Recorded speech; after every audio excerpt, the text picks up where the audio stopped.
안녕하세요. 오늘 저희가 여러분과 함께 좀 깊이 들여다볼 자료가 있는데요. 한국의 그 심각한 자살률 문제, 그리고 이걸 해결하겠다고 나온 한 강연에서 제시된 굉장히 독특한 아이디어에 관한 겁니다. 아시다시피 한국 자살률이 세계 최고 수준이잖아요. 네, 안타깝지만 그렇죠.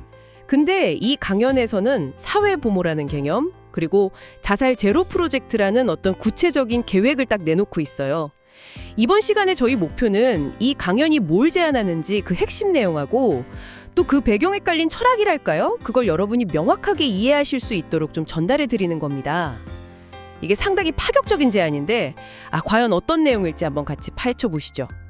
우선 그 강연에서는요, 한국의 높은 자살률 원인을 단순히 개인 문제다 이렇게만 보지 않는다는 점이 좀 눈에 띄어요. 네, 그 지점을 파고드는 거죠. 오히려 고학력 지식인들이 사회에서 진짜 자기가 해야 할 일, 이걸 못 찾아서 절망하는 걸 아주 근본적인 원인 중 하나로 본다는 거예요. 그렇죠. 방향상실감 같은 거요? 네. 그리고 선배 세대가 후배 세대를 제대로 좀 이끌어주지 못한 책임, 이런 얘기도 하고요. 이 진단은 어떻게 보셨어요? 네, 강연에서는 그 부분을 상당히 중요하게 다룹니다. 그러면서 이제 핵심 개념으로 등장하는 게 바로 사회 부모라는 건데요.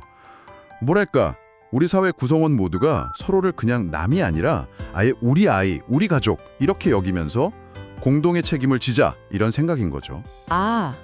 공동 책임? 네, 특히 이제 기성세대, 어른들이 사회 전체의 부모 역할을 자처해야 한다, 이걸 강조해요.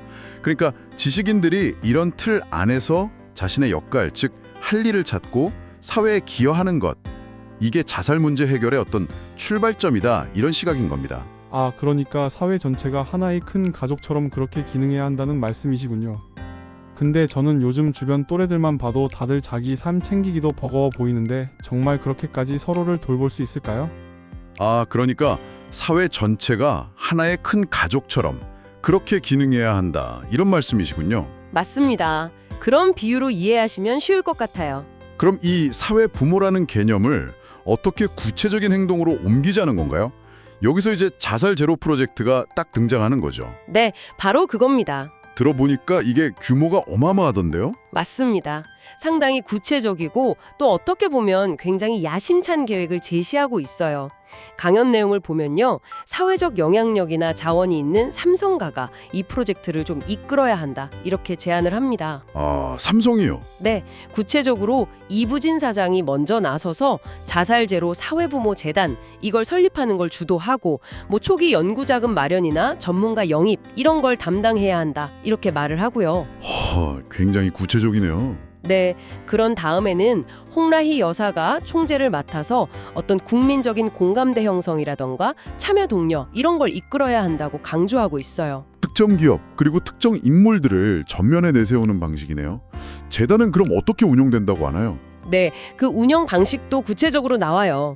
이 재단이 전국적인 사회부모 회원 조직을 관리하게 되는데 목표 회원 수가 300만에서 500만 명 정도고요. 와, 300만에서 500만. 네, 꽤 크죠.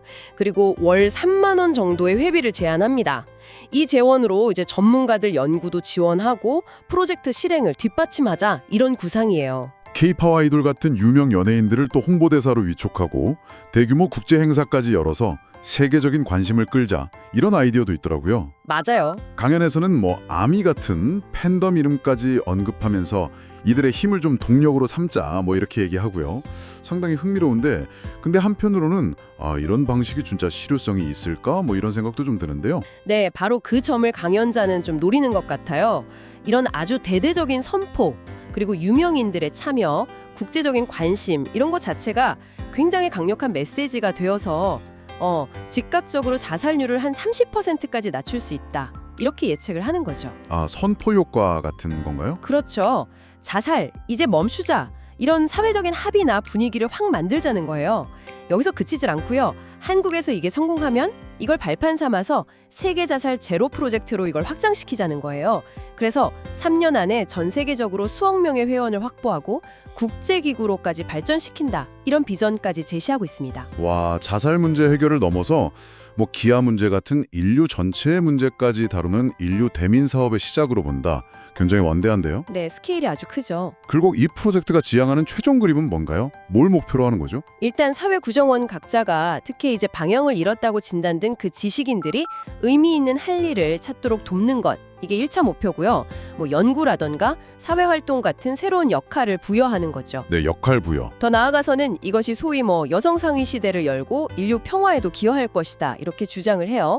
그리고 구체적인 목표 시한으로는 2030년까지 한국 자살률 제로 달성 이걸 제시하고 있고요. 네, 오늘 저희가 살펴본 자료는 한국의 자살 문제에 대해서 사회 부모라는 어떤 공동체적인 책임의식, 그리고 재계나 유명인들의 참여를 통한 대규모 사회운동, 정말 대담하고 어떻게 보면 좀 파격적인 해법을 제안했습니다. 네, 핵심은 그거죠. 개인의 고통을 더 이상 그냥 개인의 몫으로만 두지 말자.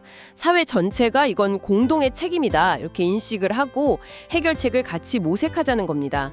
그리고 모두에게 각자의 역할과 의미를 부여함으로써 좀 근본적인 문제 해결을 시도하는 것이고요. 강연에서는 이걸 통해 개인의 삶이 즐거워지고 병도 치유될 수 있다. 이렇게까지 이야기하거든요. 저 오늘 이 강연 내용을 쭉 한번 훑어봤는데요. 특정 기업과 인물이 주도하고 K-팝 스타까지 동원하는 이런 대규모 사회운동 방식이 과연 자살이라는 이 복잡하고 또 민감한 문제를 해결하고 나아가 사회 전체를 긍정적으로 변화시킬 수 있을까요? 여러분께서는 이 제안의 현실성 그리고 그 파급력에 대해서 어떻게 생각하시는지 한번 잠시 숙고해 보시는 것도 의미가 있겠습니다.